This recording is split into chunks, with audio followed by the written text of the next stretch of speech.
Whether you keep them in your home or love to see them in theirs, these are the creatures that bring us all together. Reptiles. We're going to be delving into the experiences of reptile lovers from around the block and around the world. This is the Reptile Talk Podcast.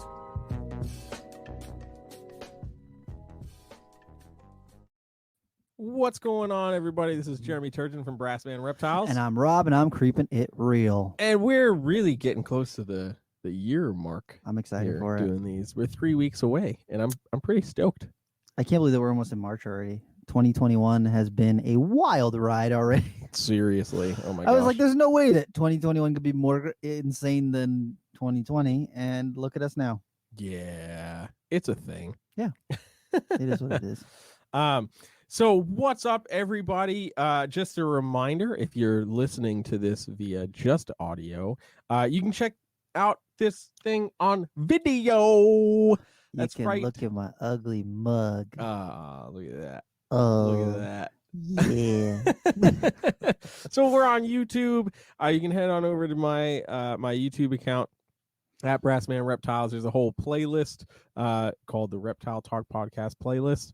And you can check out a bunch of the previous episodes. I think going all the way back to episode 44 Something or whatever like that. So that's right. So we're super happy that we get to do this. So today we're kind of piggybacking on this incredibly popular topic in the industry, and that is making your voice heard, joining USARK, becoming a member, donating. Whatever you can do to join the fight. Exactly. So hopefully everybody that's watching and listening is already familiar with USARK, but it's been very evident through the last couple of weeks that we've been really pushing this hard, that some people had like no idea. Yeah. So if you don't know what USARK is, USARK is the United States Association of Reptile Keepers, and they are an organization that stands up for our rights and keeps an eye on what's going on in DC with the legislature. And keeps an eye on what sort of laws are coming down the pipeline in the various states around the United States. So they are our watchdog to make sure that we know what's going on. When the Python ban was going on, they were the first to let us know. When the Tegu stuff was going on in South Carolina, they were pushing that to make sure that people understood what was going on. And they are our voice. They are the people who are out there every day fighting to make sure that if you like keeping reptiles, that you are able to do so, and that no overreaching laws happen. And they're doing their best, as best they can, to make sure that in the future people will be able to enjoy reptiles. So they are an incredibly important organization, and one that you should definitely be supporting. And there's lots of different ways that you can support them. Through donations or through membership. But honestly, I think that the membership is one of the most important ways that you can support USARK. Yeah, with the membership, you're not only supporting USARK financially, which can literally, I think the bronze membership is $40 for the year. For the whole year. For the whole year. This isn't a monthly recurring subscription fee. It's once a year. And you subscribe to the newsletter, which keeps you up to date on all of the legislation that pops up throughout the year, as well as other things that USARK is doing to just continue to promote responsible reptile keeping, show you like what Phil and his amazing team at USARK are doing behind the scenes to continue this positive advocacy for keeping reptiles. And it's incredibly important. Anybody who follows me on Instagram this past Saturday saw the incredibly aggressive rant that I went on. It was a little bit about it. It was a little aggressive, but one of the things that had frustrated me and kind of got me to that level was, I spoke with Phil shortly after seeing the Facebook alert for the Illinois proposal, which is incredibly detrimental. Literally would essentially become you couldn't transport any exotic animals anywhere in the state at all, unless you're taking them like to a vet. Yikes. And that would also spell the end for NARBC Tinley Park, which is ridiculous. And for those who don't know, like Tinley Park NARBC is one of where some of the biggest auction numbers come in. That financial donations that go to USARK, right to USARK, make sure that they can pay for lawyers to fight these lawsuits that are going on. Right. It's important to realize that as we're fighting these different things in states, there's also federal legislation that pops up, and having lawyers on retainer, especially federal lawyers, it's expensive. Not cheap. It's very expensive. And we're not just talking about 1 or 2 lawyers. When the federal Python ban was happening, there was a team of 4 attorneys on that, working every day. Yeah, pretty much. Yeah. So I mean, this is no small feat. So this is really, really important stuff. So we're going to touch on a few different aspects of this, but one of the big things that I want to mention, because it's come up in conversations that I've had with people before, first of all, let's be real. We're still dealing with COVID and all of the COVID craziness. So, getting, sometimes even $40, depending on your situation, is actually difficult. Totally understandable. There is a $5 a month donation possibility for USARK, which is wonderful. There's also student memberships, which are $20. There's a whole slew of different financial options that you have. But at the bare minimum, if you're like, man, like financially, I'm really strapped, and like every penny I have is literally going to paying my bills and whatever, because you might be in that situation, and given the times, of course, we understand that. The bare minimum that you can do is to literally share this information, get the information out there. And it's important that, you're not just sharing it on your Instagram story or your Facebook page. You're literally taking the time and sending somebody a direct message and being like, hey, have you heard about this? Do you know about USARK? Are you supporting USARK? Because they're protecting our rights to keep reptiles. And you send it to literally everybody, like as many people as possible, people in your family, and just be like, hey, look, even if they don't like reptiles, this is something that's really important to me.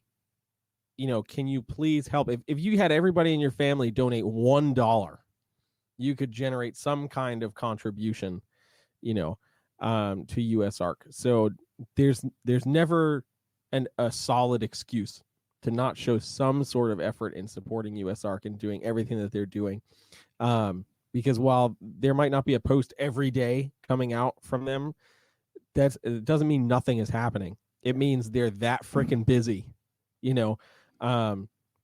since we did the live videos for Nerd on the Facebook and the Instagram and everything, talking about this, Kev's been like nonstop on the phone, talking with people like all over the country about what we need to be doing, both financially and getting, rallying the troops, so to speak, to get ready for everything that's happening. Because it's been like once a week for the last couple of weeks, there's been a new proposed legislation brought to the table, which is horrifying. And we haven't seen this many pieces of legislation come at this speed ever. So it's really, really sketchy. Yeah, you'd sometimes see one state pop up with something, and then maybe another couple months later, you'd see another state pop up with something. But in the last 3 weeks, we've seen several states pop up with, proposed legislation that would either ban educational programs where animals, quote unquote exotics, would be present, or ban transportation of these animals, or ban specific types of animals. Alaska was talking about banning all of the salamanders that were listed on the Lacey Act. Like, what is that? What is Alaska worried about? Salamanders freeze. They do that. So it's literally just these groups and these organizations seeing reptile keepers as, or amphibian keepers or arachnid keepers as this pushover group that we're not going to stand up for ourselves. We don't have the numbers that cat and dog owners have, because if you say that you're going to come and take people's cats away, a lot of people are going to show up and be angry. And they think that if they say they're going to take some snakes away, less people are going to show up. And if we are not showing up, if we're not coming out in numbers, if we're not in the numbers of being members of USARK, they could theoretically say that, we just don't have the support that they think we need for us to actually do something. And it's really sad because we could be showing up. We've come together to help each other in times of need. And the community has shown that we can come together, but we're so divided. People really will take any moment to just alienate one another from things. And I feel like USARK is this situation where we can come together to agree on one thing, and that's these lawyers helping us make it so that we can all still keep the animals that we love. And I still get people who push back and they're like, well, I don't want to join USARK. Or they're like, I donate, so why should I become a member? So here's the deal. Most ridiculous thing. Here's the deal. When we are talking about active members of a group or an organization, active members are important, because if you can come to a legislature and they're saying, okay, we're looking at banning federally, we're going to try and ban leopard geckos, and you don't have a group or any sort of people who, you know, are organized that care about leopard geckos, they're going to go, well, I guess a couple people showed up to the meeting, so it's not going to affect that many people. Let's just do it. If we have got a group like USARK that has 100,000 active members or 500,000 active members, estimates are between 2 and 6 million people keep reptiles in their homes in the United States. If we can't get 100,000 people to come together to just agree on this one thing, what are we doing? Yeah. Like, what are we doing? Especially because the USARK, this group, wants to make sure that not just the members of USARK can keep their animals. They want to make sure that everyone can keep their animals and keep their reptiles and their arachnids and their amphibians and, you know, all your weird things. When a couple of years ago, when they were proposing the ban, which actually ended up passing because not enough people cared or spoke up, the ban on interstate transport of several Poecilotheria species, the ornamental tarantulas, that's tarantulas, that's not reptiles, that's not amphibians. USARK still showed up, they still sent lawyers, they still tried to make our voice heard, even though it wasn't reptiles. They still sent out alerts. They still notified people on Facebook. They still asked you to share their posts on social media. And not enough people stood together and said, we are not going to take this. Yeah. And so it passed. And so here's the deal. What the legislation, what they wanted to do was they wanted to ban the importation and interstate transport of several species of ornamental tarantula because they're protected where they come from. The thing is, ornamental tarantulas have not been imported into the United States in over a decade, probably longer. So all of the ones that were being propagated in the United States are from captive produced animals in the United States, from people raising animals, sending them to other people who have got these animals and breeding them together to continue the propagation of these species. Because without that, that is how these animals become extinct. That is how they will disappear. They will just vanish off the earth, off the planet. Because if we don't have people who care about breeding these animals, who know what they're doing, they will disappear. Look at crested geckos. Look at axolotls. Some of these animals that pretty much disappeared until people were breeding them in captivity. Yeah. That's ridiculous. And the fact that we have people pushing back to say, well, I don't want to join USARK. Well, what are they going to do for me? And it's like, even just by you being there and saying, hey, I'm here, that does something. That does something. Yeah, I think there's definitely an element of the people that give the pushback that in some cases are just like, nah, I don't really want to get involved in anything like political or whatever. And it's like, dude, this is like, don't you enjoy keeping your animals? Like, that's literally what this is about. And exactly like Rob said, you know, just literally being there and being like, hey, I'm here and I don't support this. Yep. Like that, you're another body in the room, so to speak. You're another email in the inbox that's making these lawmakers and politicians be like, huh, okay, this was a bigger deal. There are people who care. If people show up and people show that they care, then they have to listen to us. Yep, exactly. So yeah, I mean, this really is just important overall. And you know, I mean, the other thing that's important to note is while we're seeing more legislation happen now more so than ever, this is not something that is just randomly happening now. This massive wave is just happening now. but USARK has been doing so much for the industry for many, many years. And it's also important to note that, when we did our live with Phil from USARK and Josh and Kevin and Carlos, Phil hit on something that was actually really important, and that is that these lawmakers, these elected officials, their job is to pass laws and to get reelected. That's all they care about. Exactly. So when it comes time for that reelection, the constituents of that area are going to look and be like, well, what did they do? What did they do? What did that person do for us? The people. What did they do for the people? And so they're going to be like, oh, look, I passed this law to help save the ecosystem from dangerous invasive species of reptiles, and this helps public safety, and it helps this and it helps that, and that'll get some people to be like, huh, yeah, that's a good one. Yeah. And they'll spin it as like, we're helping tourism. We want to keep all this stuff open and blah, blah, blah, blah, blah. And we can't do that if these animals are running rampant. So I mean, it's their job to be passing laws. Our job as the public is to be like, hey, whoa, that ain't right. Yeah, that one ain't right. If you support something they want to pass, cool, support it. But if you don't, you also need to make that heard. Yeah.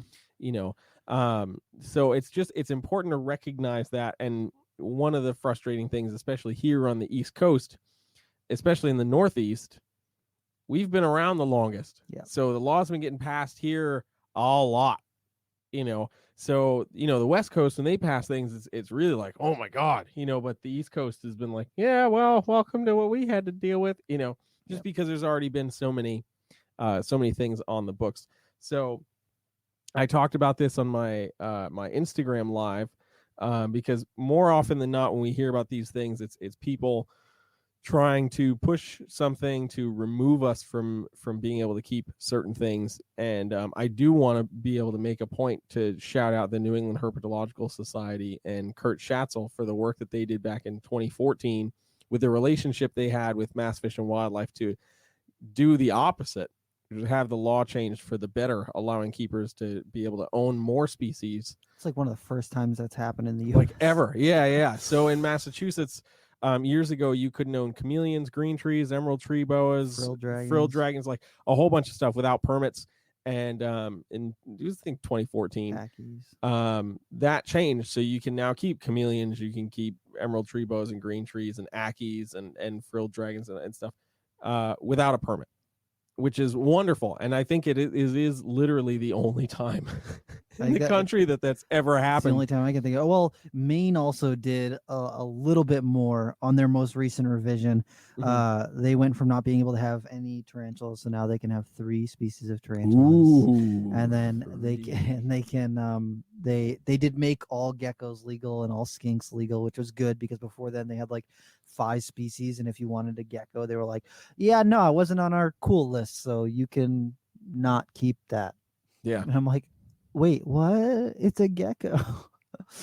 Yep.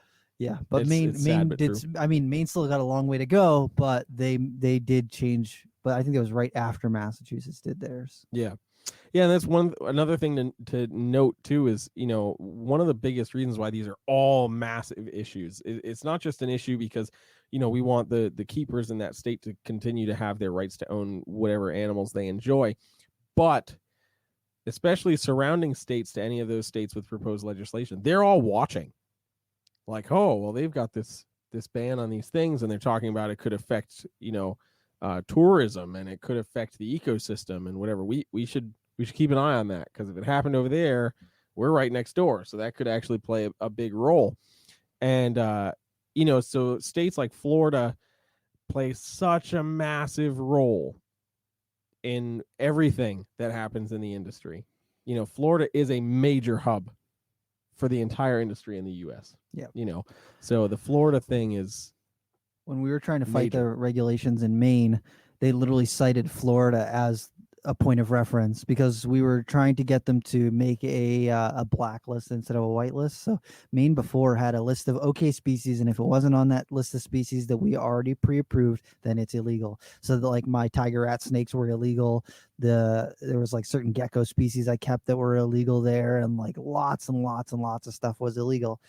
And we proposed a change to that to make it so, okay, if you you don't want potentially dangerous venomous snakes, okay, make those on a permit system. It's a very strict process for you to get it, just like in Florida.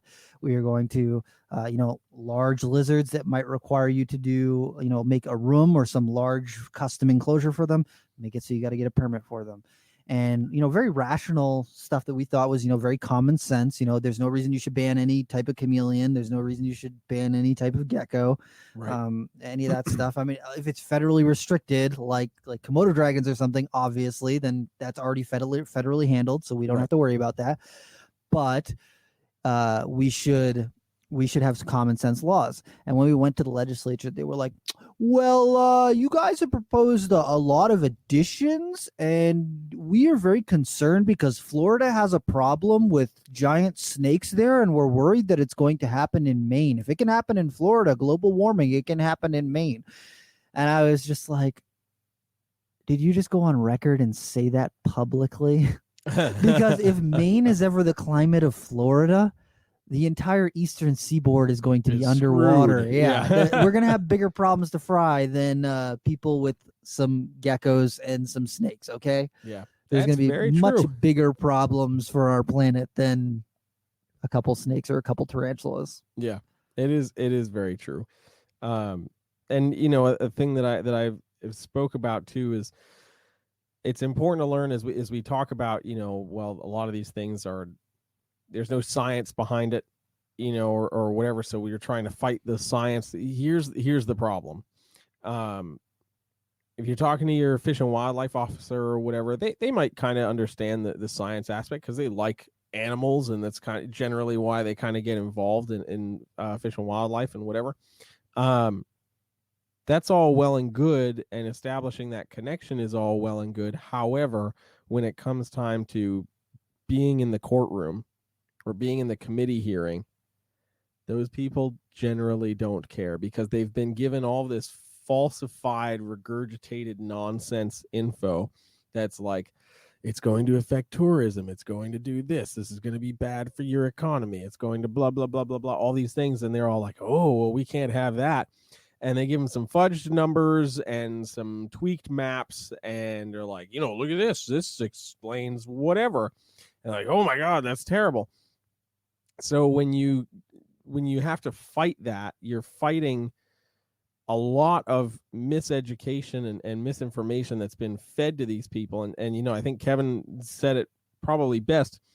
By the time we actually get to have these public comments, there's already a tree that has grown of falsified information. We don't ever get to it when it's a seed or a sapling. We get it when it's a full 20-year-old tree, and we got to start hitting it with an axe to get it knocked down. So we already have the odds stacked against us by the time these hearings happen, because there's been all this time for all this nonsense communication and BS really to just keep going and going and going and going and going until it has gotten to that point to get a hearing. So one of the things that I think is important, especially like we did our resource episode on, herp societies and community. Yeah. And if you have a wildlife a herp society, utilize that to be able to reach out to your fish and wildlife.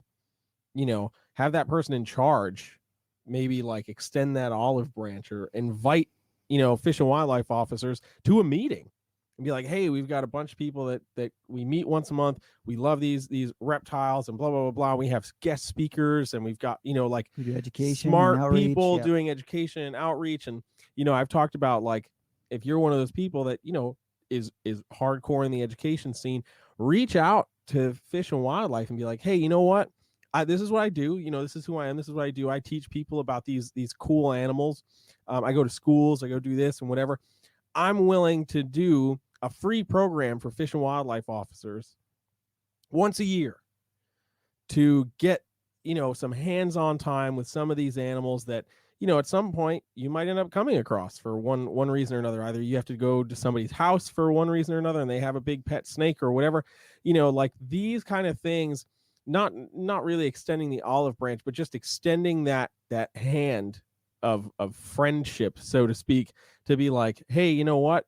We don't have to be enemies in this situation.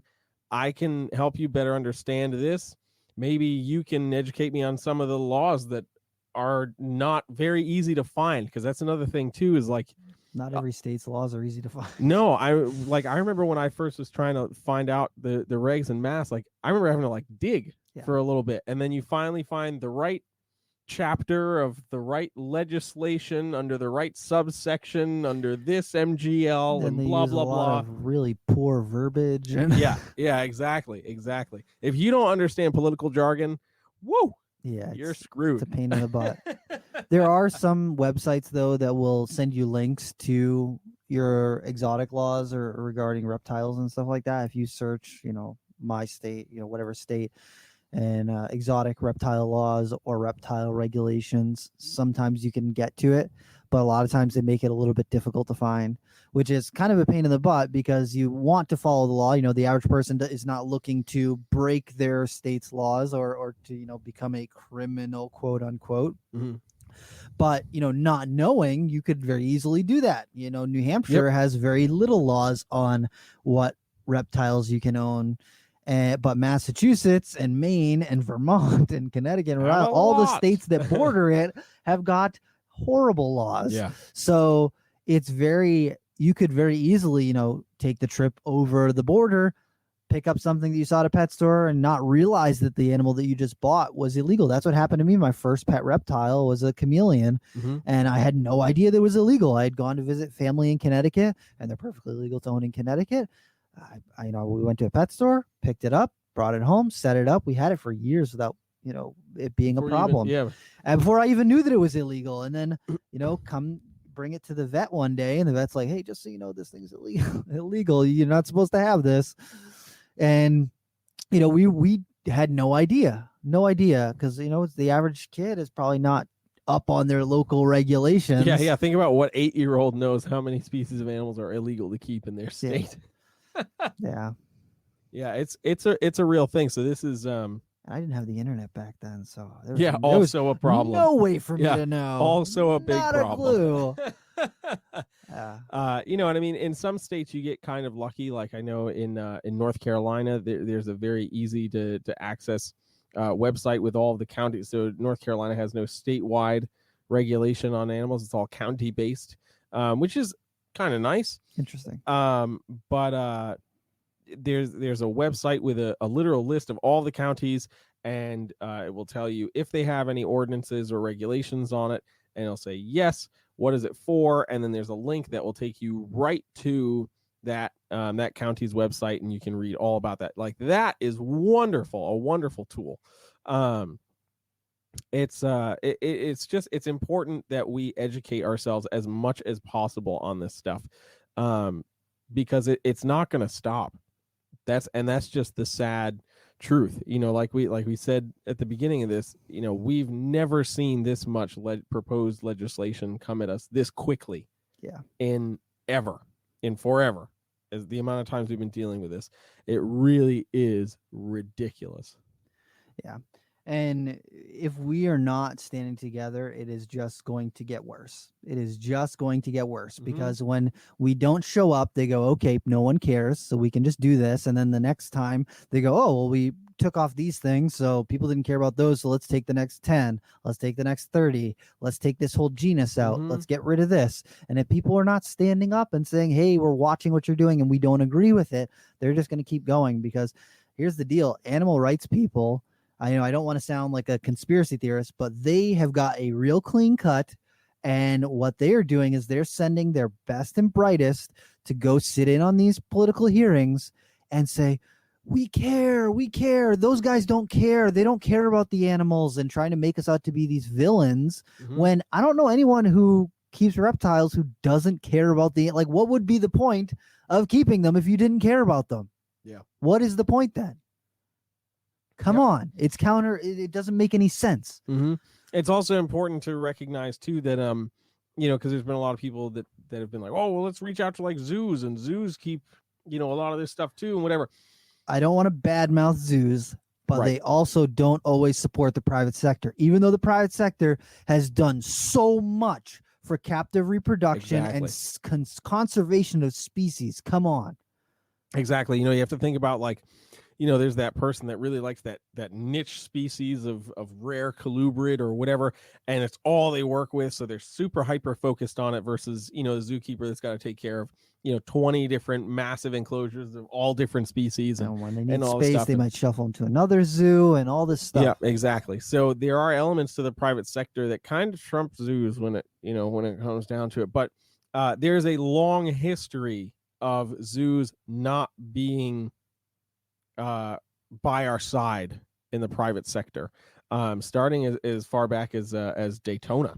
Mm-hmm. The original, if I remember the story correctly, the original Daytona show came about, and there was supposed to be some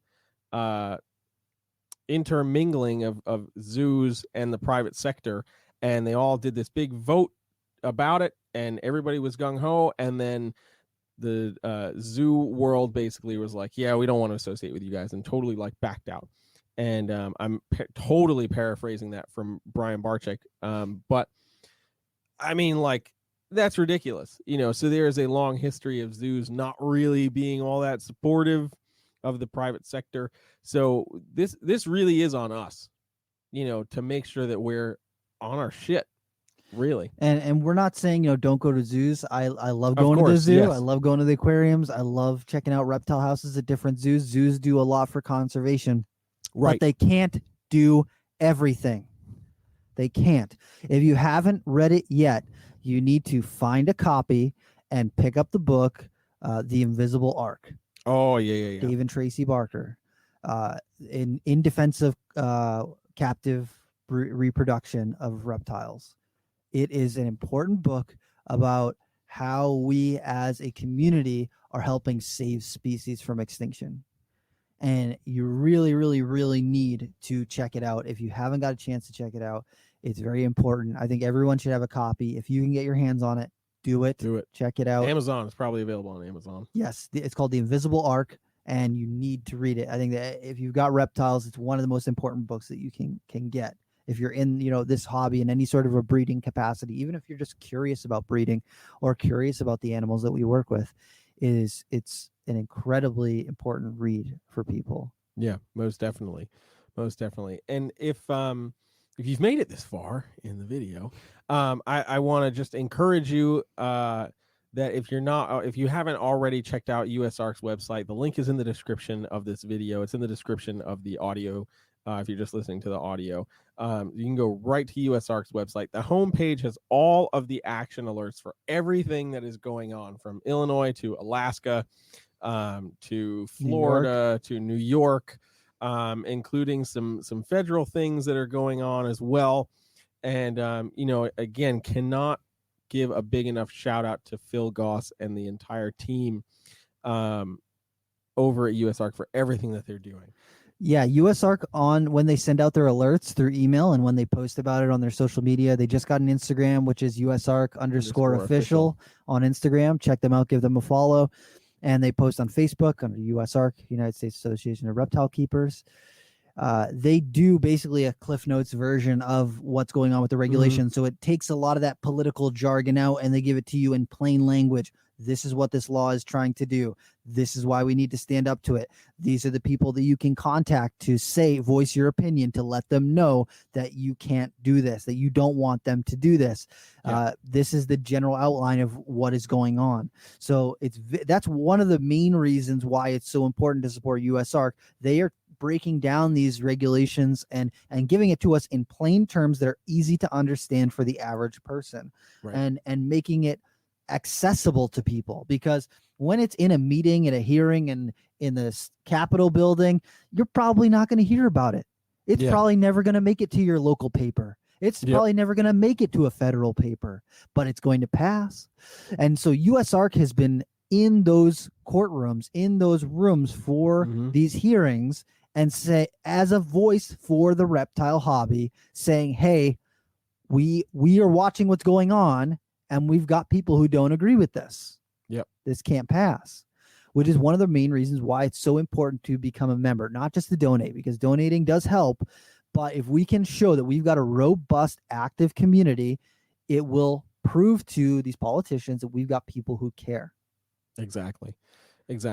And I had posted on my Facebook, this is a little bit controversial, but I had posted on my Facebook a little that I think that if you vend a reptile expo, you should have to have a USARK membership, and that show promoters and people who run the shows, I think that they should start turning away vendors who are not members of USARK, even at the $20 or $40 level. Think about $40 over 1 year. That's like $3.33 per month. So if you attend an expo every other month, I know COVID has messed up everything, but before COVID, we were having a Manchester Reptile Expo, our local expo, every other month. So $6.66 per expo. You can't spare that to make your attendance seen and make your voice heard, to amplify that voice of our hobby.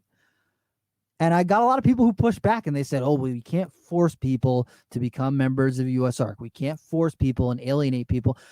I don't think it's alienation. You don't have to vend at a reptile expo. There are thousands of people who never vend an expo. They sell online. Morph Market's not going to alienate you. King Snake's not going to alienate you. Fauna Classifieds is not going to alienate you. Craigslist isn't going to ban you.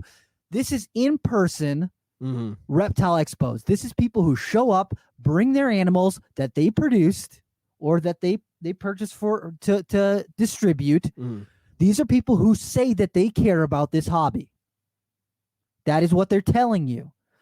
And then I got people who are like, well, we can't alienate people like that. Why? It's not alienating people, because if these people actually care about the hobby, if they actually care about our ability to, and their ability, not just my ability, but their ability to do this thing that they enjoy. If they care about that, why are they so resistant to send $40 to say, hey, I'm here? Yep. What is that? I really don't understand that. I don't understand the pushback. And people will say, well, you can't alienate people like that. It's illegal. It's not illegal. The people who run the shows, that's their business. Yeah. They can choose who to take money from and who to support.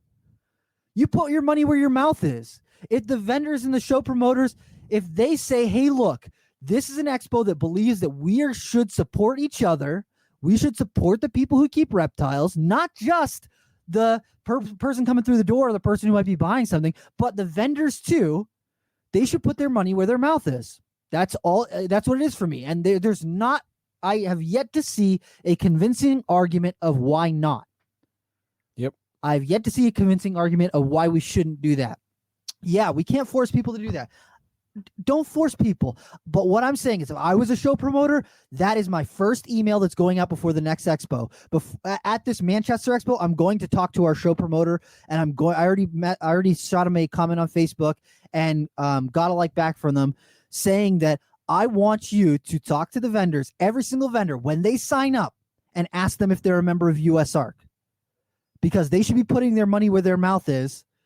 And if you stand to make $500, $1,000, I know some people who I've vended expos before and walked away with $10,000 from a reptile expo. And you're telling me that I can't throw a $40 membership on USARK just to say, hey, I'm here. I care about these animals. I don't want laws to pass to ban these animals. You're telling me that someone who's standing to make $1,000 or more at a reptile expo can't do that? What is that? Why? Why can't they? What is the reasoning behind that? Send all your hate mail to Instagram.com/RobIsCreepingItReal, because I want to hear. I really want to hear. I'm very curious, because I saw some people on Facebook who tried, and they were like, they didn't tag me in it, but they should have, because don't be a little, talk to me. Don't be a bitch. Yeah, don't be a bitch. Come on. If you got a problem with me, say it. I'm Rob. I'm creeping it real, man. Right now, I'm creeping it real. If I was supposed to be the intense one. Dude, this had me all riled up because I saw 3 people post about it, and they basically quoted my thing saying that vendors and the show promoters should make sure that every single vendor has got a USARK membership, and they should turn away people who are not members of USARK. And they're like, well, we can't do that, but they didn't tag me in it. Mm-hmm. I'm just saying, if you stand to make financial gain from selling reptiles, there is no reason you shouldn't put your money where your mouth is and donate $40. There's other memberships. There's $250 memberships. There's $1,000 memberships. I'm not saying that every person who vends has to donate $1,000. That's ridiculous. If you can, you should do it. But I'm not saying that. $40 over 1 year, $3.33 a month. If you cannot spare less than a cup of coffee to say, I'm here, I keep reptiles, I care about this, but you're making money off the reptiles that you're selling and you're keeping and you're breeding, you're the biggest hypocrite in this hobby. And I get it. We're all hypocrites in some way. I get that. But to say that you're not going to support this organization that cares about all the people in the hobby, not just the big snake people, not just the tegu people, not just the axolotl keepers, but everyone in the hobby? Come on, what is that? What is that? No, that's 100% a real thing, and I kind of went off a little bit during my time in North Carolina after being at a Repticon show and made a post and have I'm working on getting some stuff together to send out an email to the guys that run it, and basically, I was frustrated looking at the Repticon Facebook page that has over 124,000 likes on it, and they had shared one thing a couple days prior to my being there about USARK, one of their posts, and then it was almost a month prior to that they made a post about something, and then a couple weeks prior to that they posted something. So it was really random, whatever, and those posts had less than 20 likes, no comments, maybe 1 share. Yeah. But they have 124,000 likes on their Facebook. Now I understand if it's a business page, the algorithms and blah, blah, blah, blah, blah. Of course, that's a thing. But you boost your posts for your shows. Yeah. So people see about your shows. And, for us up here, Manchester's like the only show that's happening. Yeah. White Plains isn't happening. Long Island isn't happening. Like, it's not happening. Yeah. But, I'm watching Repticon. I've been at Repticon Atlanta and Repticon in Asheville. And, I'm watching Repticons are able to happen in all these other states that have a little more laxed regulations when it comes to everything that's going on. Which, great. I'm happy that the shows are able to exist. But, damn it, if you're just going to think that you can skate by without doing a little extra to help kind of cover what's not able to happen because of this pandemic, you have a whole other world coming at you, because like you're doing all these shows, all these different states. Some of these states have these proposed bits of legislation, and we're not even saying anything about it. So my challenge was to boost those Facebook posts, to talk to have every vendor have something on their booth about USARK, even if it's a freaking bumper sticker with a little scan QR code for people to, be like, scan this to join USARK, and people be like, oh, what's that? Something. And then the biggest and I think most important challenge was take 10% of your net profit from the show, from doing the show. So make sure your expenses are covered, but then from your table sales, from your entry fees, take 10% of that, immediately shave it off the top and send it to USARK. 10%. And be like, well, show numbers are down and blah, blah, blah, blah. What happens when there's no show? Because they're banned, because the laws passed that you can't exhibit animals like they're talking about doing in Illinois. NARBC Tinley will be done. If that law passes, you will not be able to bring reptiles into that state to show them for educational purposes. Tinley is toast, gone. So it's really important to recognize the seriousness of this, and everything that surrounds it. I mean, like it might sound like a lot in certain contexts. We're talking about like the shows. We're asking a lot of the shows. And it's like we are, because that's literally for a lot of these people, right? Unless you're a pet store owner, when you go to that reptile expo, that's your chance to be one-on-one with your clientele, with your customer base, with new people coming into the industry, right? Who typically, let's be real, a lot of these shows, except for like the really hardcore ones, most of these shows, a lot of it is the first-time reptile keeper, or people who have one or two reptiles. Yeah, or people who have none, and they're thinking like, oh, this seemed like some cool thing, to go out and to do with my family, whatever, look at something, and then who knows, they might come home with a pet. But that person that just went to that reptile show or just bought their very first leopard gecko from a Petco or a local mom and pop shop, they don't know jack shit about what's going on. And unbeknownst to them, this new little animal that they just brought home in, whatever amount of time could suddenly be gone. And they could be like, oh no, what do you mean I can't own this animal anymore? I just got it, and I love it. It's a great thing, like we're missing the point. And this is one of the things that I went off on my Saturday live stream. We have spent so much time glorifying the drama and the division of things in the industry, and all the shares. I think about all the shares, the likes, the comments, watching threads of hundreds of comments over some minuscule BS. Minuscule BS. And then a post from USARK comes out, and it takes days. It takes days to get 20 shares. Days. When it literally takes 3 hours for something to get blown up all over the internet. And that, I think, is absolute bullshit. Absolute bullshit. Yeah.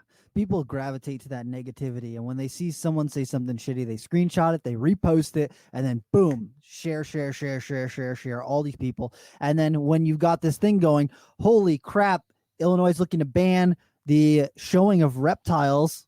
A couple of little things. Yeah. New York's looking to ban shipments, all movement of animals through their state. Whatever. But because it's not that social aspect of it, people just ignore it. And it's like, you do realize that this has a bigger implication than what some random dude who breeds ball pythons said. Like, I'm not diminishing that all that situation was crappy, but come on. What USARK is doing affects way more people. So much larger picture. One person's crappy opinion. Come on. Yep. It's amazing how quickly we get distracted, and that's going to be our downfall. And the immediate jump to the division of, oh well, we shouldn't do this, we should be doing this, and we shouldn't do that, and anybody who thinks about this is a piece of shit, and blah blah blah blah. I'm going to do it this way. Like, oh my God. We all need to understand, like, we can all understand the bigger picture, but we're not willing to be like, okay, you know what, I might not agree with you on this, but for the time being, I'm going to be right here, and we're going to friggin' fight this together. I don't have to agree with everything you say. Yeah. I don't. Point blank, period. I've had people for years that have said stuff about me and whatever. I don't really give a shit. I don't really give a shit. Most of the people aren't even around anymore. But if you're still around, welcome. Welcome to the fight, because we're all in it together, motherfucker. Yeah. We're all in it together.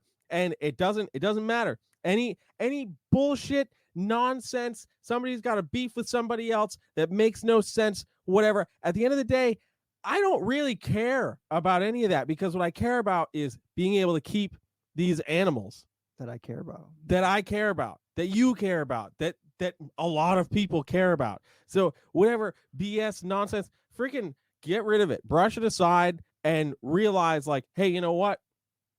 You're kind of a douche, but we got to do this real quick. The thing that I want, the reason why I was harping on the shows so much is that a lot of people go to reptile expos that are not in the reptile community. They're not tied in with all these people. They're not watching Nerd's YouTube channel. They're not watching Chandler's Wildlife. They've got a bearded dragon. They think it's cool. They go to the Reptile Expo to get their feeders, and that's it.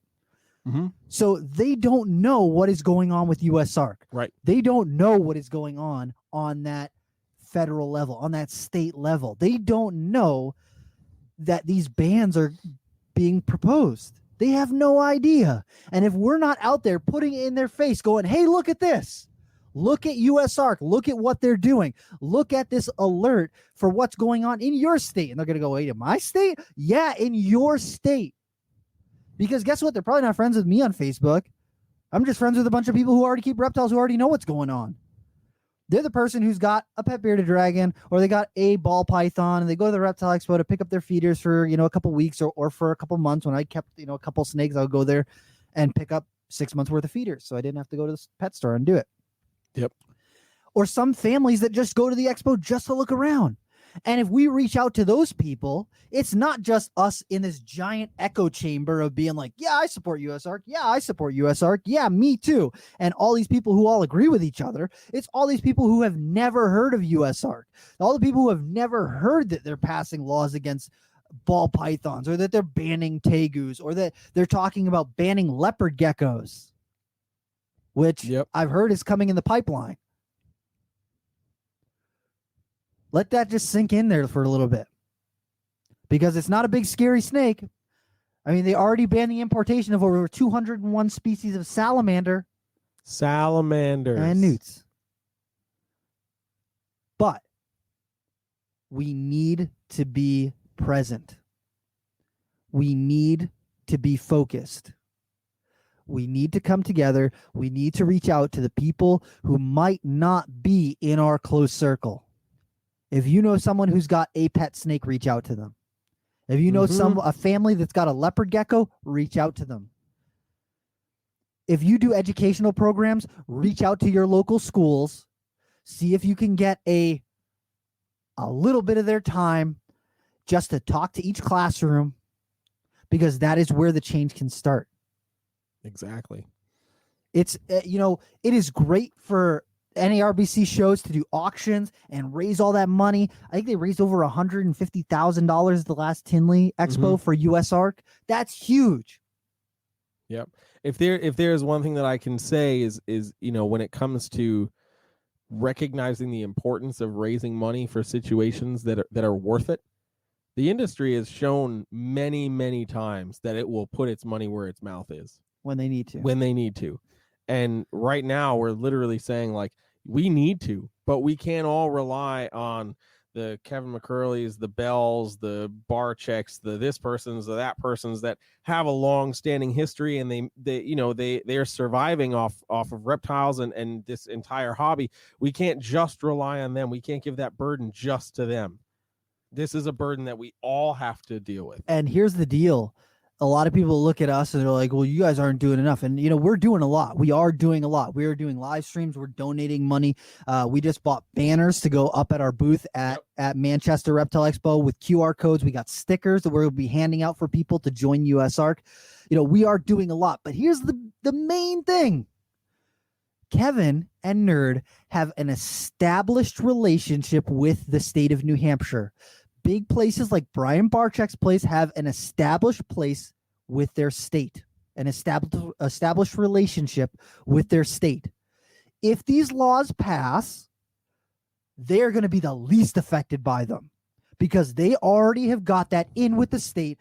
Kevin's the only person who's got a permit for venomous snakes in the state of New Hampshire. If they ban venomous snakes for everyone else tomorrow, if they go, okay, they're no longer a permitted species, they're now, done, that's it, he's still going to be able to have his. Everyone else isn't going to be able to, but since he's got his establishment there, he's got it. So he's not doing this to be selfish. He's not doing it for him, because people are going, oh, well, you're just making money off those animals. It's just for you. No, it's not. No. Because guess what? At the end of the day, he can sustain his own stuff on stuff that's not selling those animals. That's what it boils down to. Yep.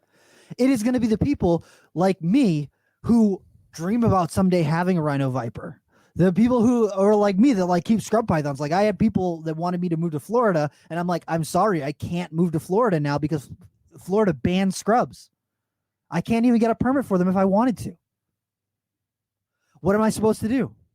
And if we aren't having people stand up and go, hey, whoa, wait a second, why are we banned? What are we doing here? Yep. They are just going to steamroll us. Yep. Like literally steamroll us. And the people who are the big names in the game, they're going to be the least affected by this. So if they're standing up and saying something right now, and trust me, I'm watching who's saying stuff right now and who's not saying stuff right now. Those are the people who are going to be least affected. Is the people who have these large platforms, because they've already got the in. If they're standing up right now, it's for you, and you should stand up for yourself too. Yep, it's very true. And one of the things that I'm seeing in the YouTube live chat here is having USARK booths at reptile shows. And here's the important thing to realize. Phil can't be everywhere at the same time. A lot of these reptile shows, there's a lot of shows that are still happening, and when the world is not in the chaos that it's in, there's even more that are happening. So you can certainly send an email out and be like, hey, I want to have a USARK booth happening for people to come sign up. Are there things that you can send, flyers, brochures, whatever, so that we can have this at the show? That's one of the things that you can do. Talk to your show promoter, like, hey, do you guys have a USARK booth where people can learn about this stuff, and offer to volunteer at the booth, or like be like, hey, like, can somebody be manning this? And it's important to also realize this: if you're doing that, or if you already have a USARK booth at your show, 9 times out of 10, it's going to be a kind of dead booth, because there's no animals on it for the most part. It's usually just like shirts and flyers and brochures. People are probably just going to kind of want to walk past that. So if you're going to have a booth at that show to support USARK and to get the word about USARK, what are you going to do to get people to come to that booth? Because just it existing is not enough. That's unfortunately just what it is. You've got to find some way to be engaging to people, even if it's just your personality. If you've got a friend that you could drag to the reptile show because they're like a super energetic and personable person who's very willing to just grab somebody and be like, hey, what's going on? And maybe if they're attractive, maybe so. But like these are kind of things that we need to be thinking about, right? Because it again, we all have to bear this burden together.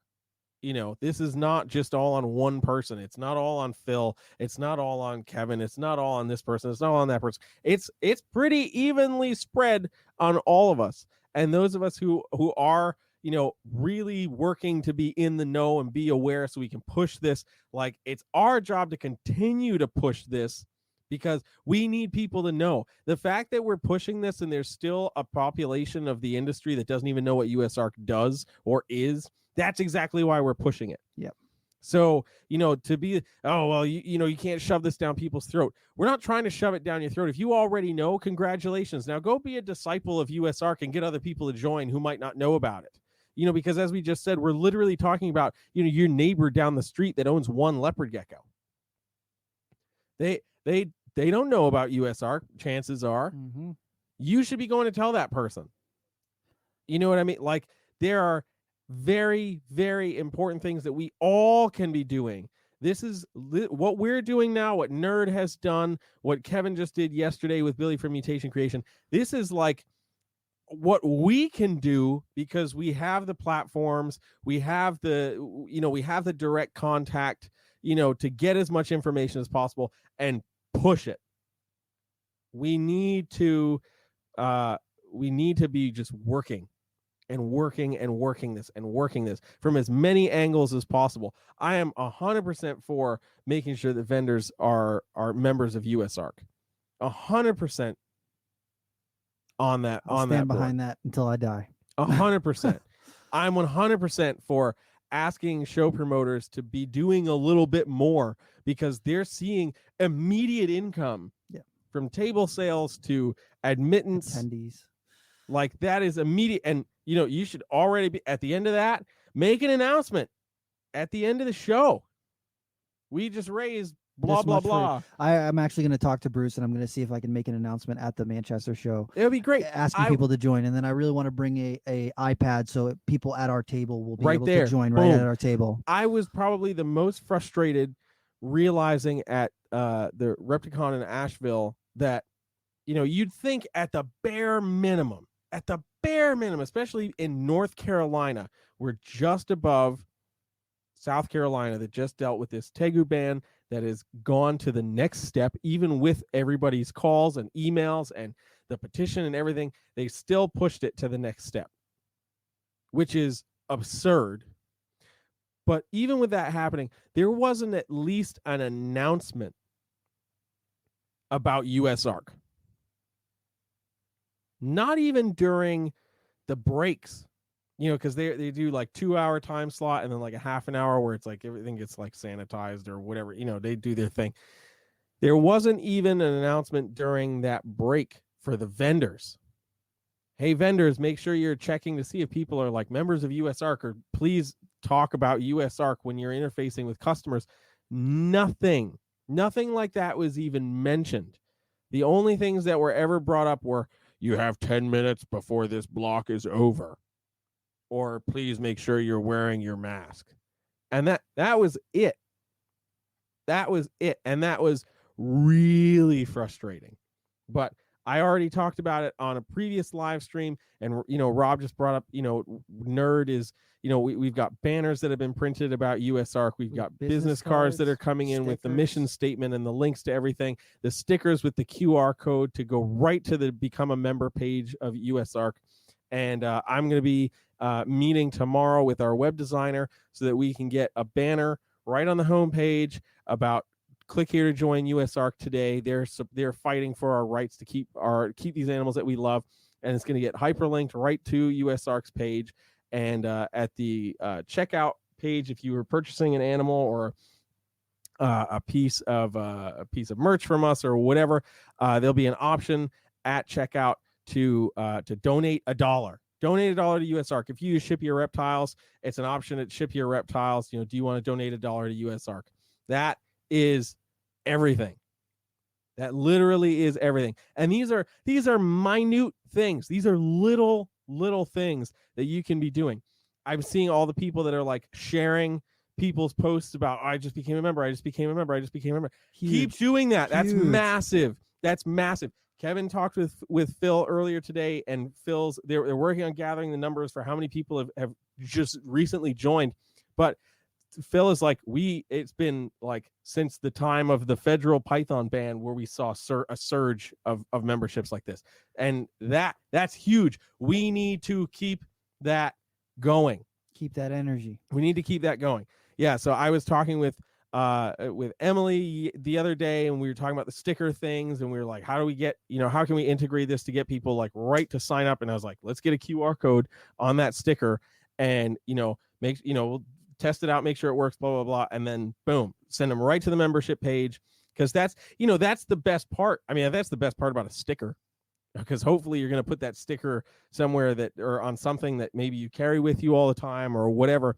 And, you can just be talking to people about it. Oh, what the hell is that sticker on your bag or whatever? Oh, USARK is this organization that helps me keep the animals that I like, because we deal with a whole bunch of nonsense legislation proposed. You should check it out. Maybe you can become a member, or maybe if you got $1 or $5, like just donate please. $5. It would be a huge help to us. Yep. Like these little things are like amazing. So when it comes, I see a couple of people talking in the chat about local USARK chapters and stuff like that. Florida has one, and I think there are some other potential ones that are kind of happening. Here's the thing with that.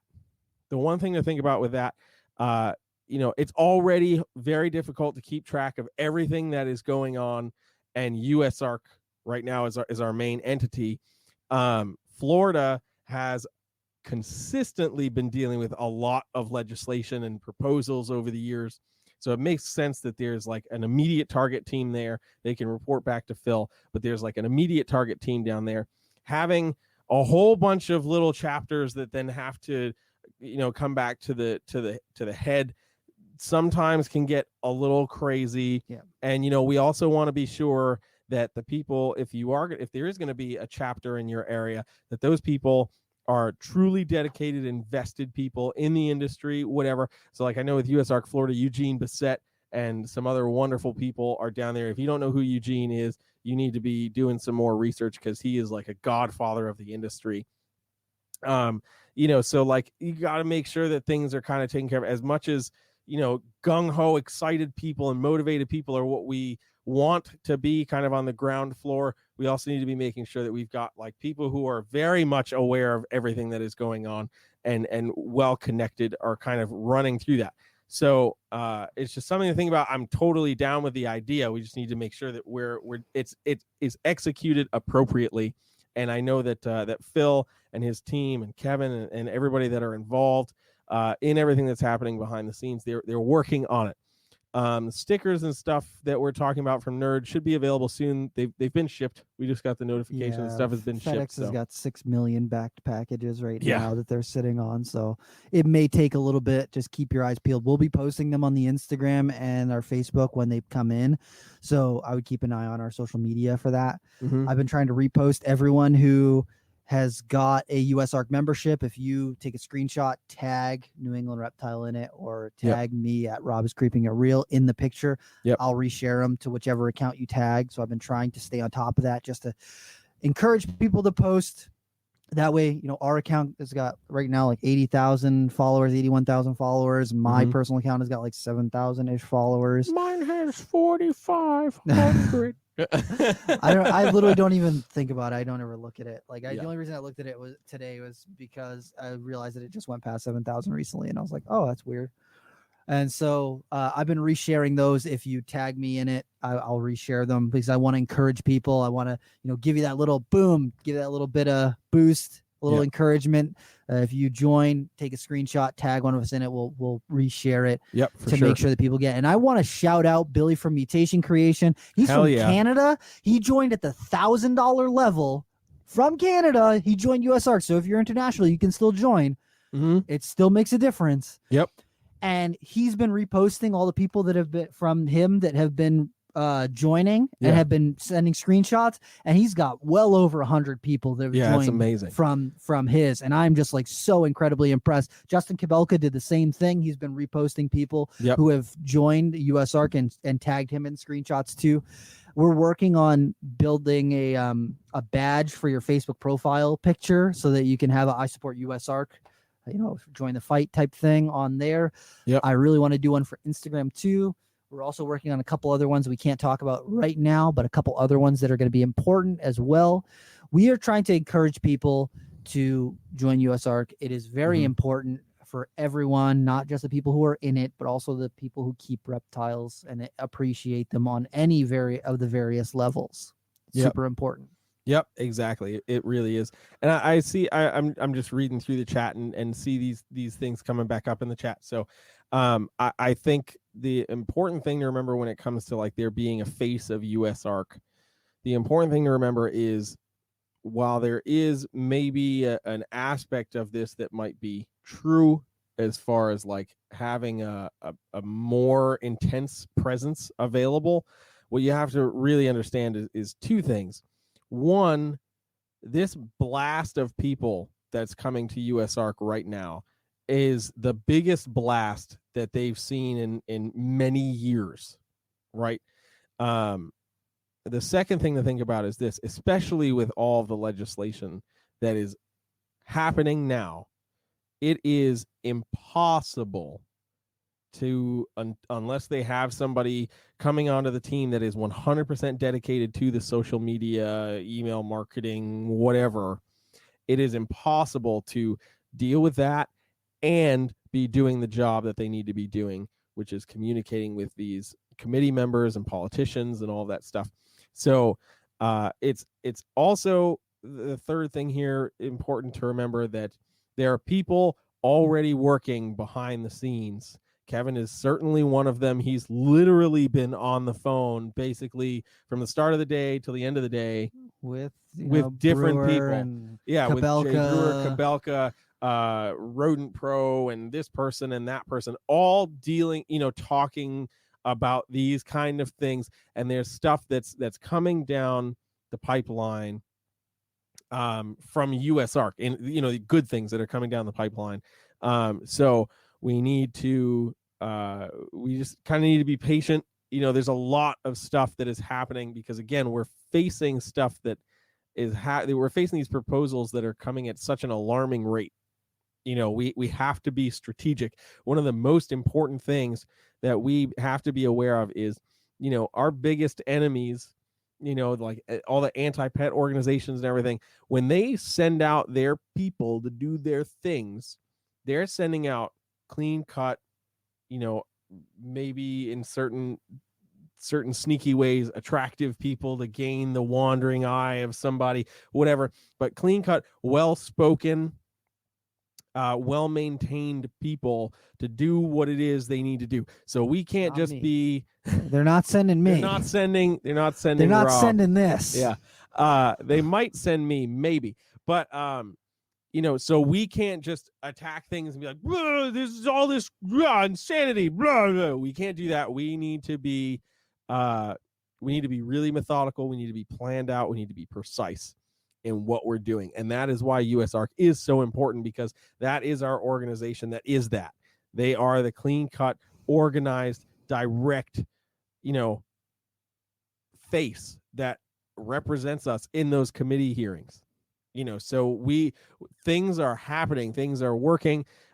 We can't talk about everything right now, partly because Kevin hasn't even told us. That's true. That's true. But there is stuff happening. So it is important to realize that, yes, we are aware of things, but we have to be patient on how this is happening. It is a work in progress. So in the meantime, what we're all doing right now as a community, from jumping on this live stream, hopefully you guys are going to share this video and share the podcast with everybody, because you should be doing that. You should be doing that anyway. But it's important to realize that what we're doing, as far as like making sure sharing posts, we're talking about things, Go to USARK's page, like their post. Exactly. Maybe tag someone who lives in the state that they're talking about. Yeah, exactly.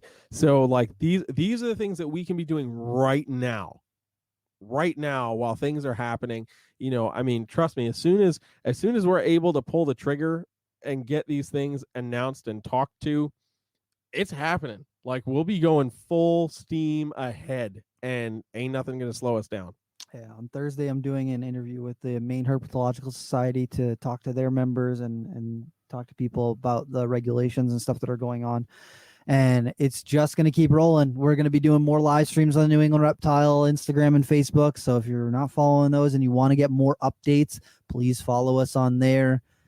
New England Reptile on Instagram, New England Reptile Distributors, or is it New England Reptile on Facebook? I don't know if they pulled the distributors off. I don't know. I think they pulled it off. I think it's just New England Reptile on there as well. Yeah. But it's very important, even just USARK. I mean, especially USARK. Follow them, sign up for their email list, donate if you can. Please become a member. I mean, I get it. Some people are like, well, I want to donate more. You can become a member and then donate afterwards, or do it both at the same time. But please, please, please become a member. Make sure that you're counted and you're grouped in with us as keepers who are standing up to say, hey, I'm here. I'm watching what's going on, and I care about what's going on because these animals mean something to me. That is what 100%. we need to do as a community, as a group. 100%. And I want to bring this up just because here's a little fun fact. So Timothy Lesher just said, I've heard of Eugene since I was a little kid. Someone please get him on a podcast. So fun fact, the old Reptile Talk, when I was doing it with Steve Tillis, we actually had Eugene as a guest on the podcast. You can't listen to those episodes. Yeah, you can't listen to it though. But I actually am working on trying to get Eugene to do a podcast episode with us. It would be great. It would actually be wonderful. He was very inspirational when we saw him last year. Yeah, he's wonderful. He was like just an incredible person to talk to, and like no matter if you talk to him for 1 minute or you talk to him for an hour, you're gonna learn so much. Like so much. If you've got your ears open and your mind on, you'll learn something. Yeah, 100%, 100% for sure. All right. Wait, I think Jeremy. Yeah. What is going on? I don't want to end this on a negative. No. I don't want to end this on a negative note. Like I this has been a very heavy episode. I get it. I kind of went off a little bit, but I don't really want. Wait, before you do it, I'm reading a comment that I want to make sure we don't neglect, just because I think it's a valid point, but I don't totally agree, but I'm just gonna bring it up. So okay, cool. I think USARK fighting for the right for big breeders to keep mailing their snakes isn't the same fight as keepers being able to keep their pets. I think the fight needs to be separate. No, it does not need to be separate. This is the thing. This is all together. There is no separation. Us being able to big breeders or breeders in general being able to ship their animals is literally a direct impact on people being able to keep their pets, because if we can't ship to you, how are you going to get that pet? It's not happening. There is no separation in this, because we're literally all together. The separation is the nonsense, because literally we're all, if you ask Rob, ask me, you ask Kevin, we breed reptiles, but we love these things. Yeah. They are our pets. So where the shipping thing, like the New York thing, is ridiculous. It absolutely is ridiculous. And I bring this up because it is that important, because that literally is the ultimate BS. Separating this is not helpful, because you go to a reptile show, you want to transport animals to Tinley Park. If this shit happens in Illinois, there is no Tinley. That's it. Like that doesn't happen. These people can't get a pet. It doesn't matter if it's coming from the breeder or from like so and so down the road who maybe has two ball pythons that they put together. It doesn't matter. It affects everyone equally. Exactly. So any thought process of separation, no. It absolutely is all the same. We are all in this battle together. There is no separation whatsoever. I understand if we're talking about how it gets framed, so it doesn't just look like, oh, the breeders are just trying to do this thing. I understand that. However, we need to realize that as a reptile community, there is the pet keeper and there is the big breeder and there is everything in between. That is all the reptile community. So and people who just like seeing them in the wild, they're still part of our community. Yeah, exactly. Realizing that the reptile community is massive. Bigger. It is massive. It goes far beyond the nerd, the BHB, the prehistoric pets. It goes far beyond the Jeremy, the Rob. It goes far beyond. It goes way beyond Rob. Way beyond me. It's mostly through the ears, but yeah. But oh gosh. But we really need to understand that it is literally all of our issue. So there is no separation. There is none of that. Breeders should be doing their part, because we're the ones interfacing and exposing people to these animals that may now want that pet. So we're directly interfacing this growth of the industry. We're all in it together. That's at the end of the day, that is what it is. Agreed. And that's basically what it boils down to. The attention of newcomers and the attention of hoping that they get involved financially. I think that it's I honestly think that it's splitting hairs right now, because it's just as important as someone who's got one leopard gecko or one ball python. It's just as important that they are involved as, because guess what? When I get a membership, I'm counted as one. I'm not counted as 47 people. I'm counted as one. And when someone with one leopard, I've got 50, 60 snakes, something like that, a bunch of tarantulas and stuff, I'm still counted as one. And the person who's got one leopard gecko is counted as one. Right. So yes, it is important for big breeders to pull their weight, but those smaller people are just as affected as we are. Exactly. And our getting the attention of newcomers, that literally is what we're doing right now. Yeah. Like us trying to push this, having Barczyk do the video he did on all the different legislation that's coming down the pipeline and happening all over the country. Think about, Brian's audience really is the newer reptile keeper. Yeah. I know, there are people who've been keeping for a while. They might have a few animals that, they watch him, but like with his reach, the way the algorithms push his videos around and everything, he is exposed to the largest audience. Think about this. He is about 30,000 subscribers away from 3 million people that are subscribed to his channel.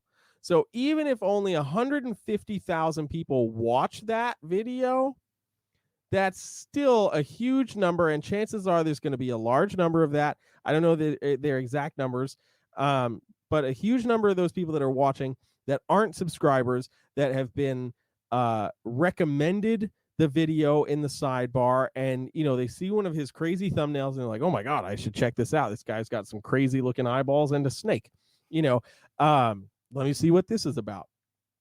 That reach is massive. And if you don't understand how the social media world works and like the value of a really ridiculous thumbnail and title, you just stop talking about that stuff. But anyway, what we're really talking about is like that reach. We're trying to do that every single time we release some kind of content. We're trying to reach the new person. When a vendor is at a reptile show, they're interfacing with, somebody who may only own one animal or maybe searching for their first animal. That's the newcomer. That's your chance to immediately interfaces with these new people, which is exactly what we're talking about. We're all one, but there can't be any thought process of how do we separate that, because it all trickles down from the big breeders to the boutique breeders, to the hobbyist keeper and breeder, to the novice, to the, the kid that's got the one leopard gecko. It all trickles down regardless. So any way that we can continue to spread that, we just have to do it. And that involves zero separation at all.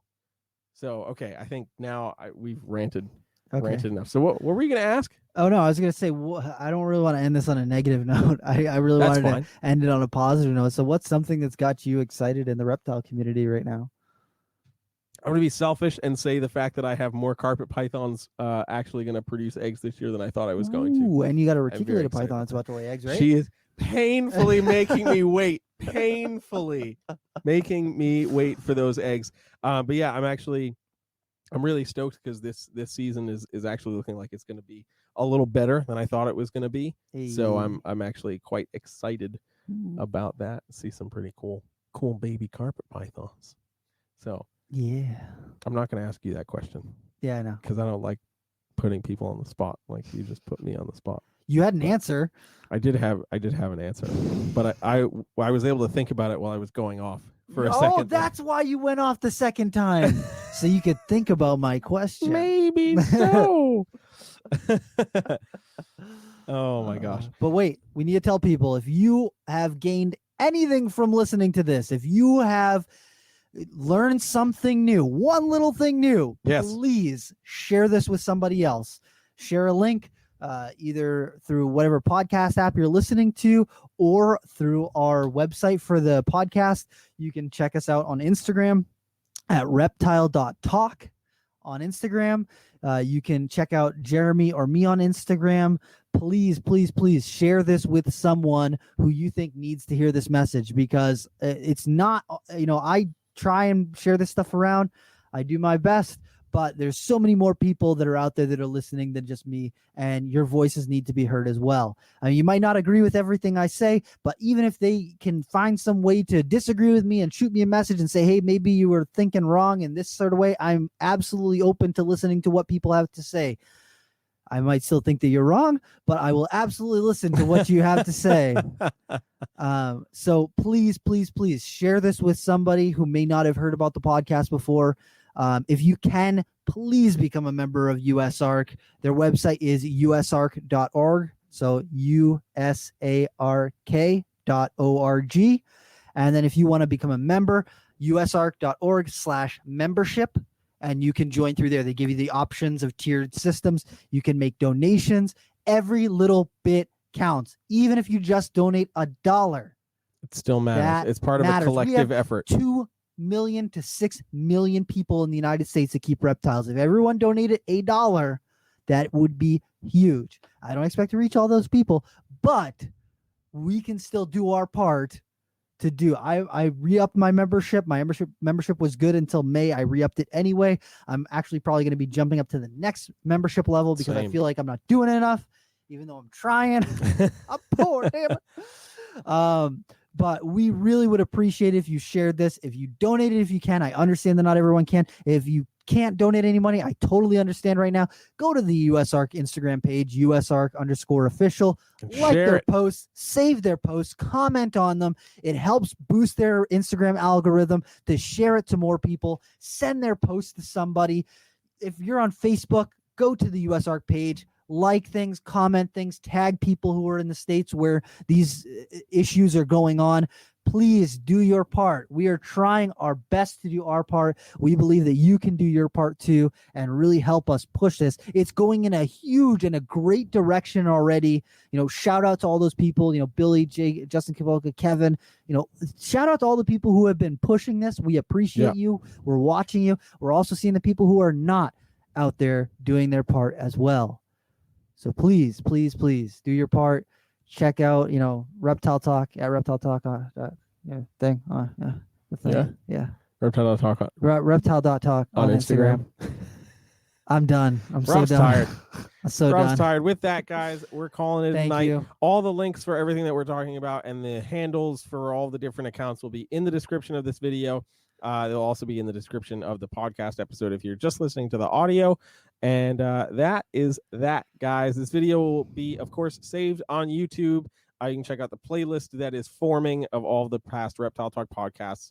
And you can, of course, go listen to all the episodes via Apple Podcasts, Google Podcasts, Stitcher, or however you listen to your podcast, Spotify, all of that fun stuff.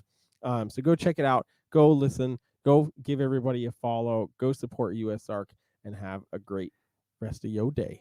Take care, guys.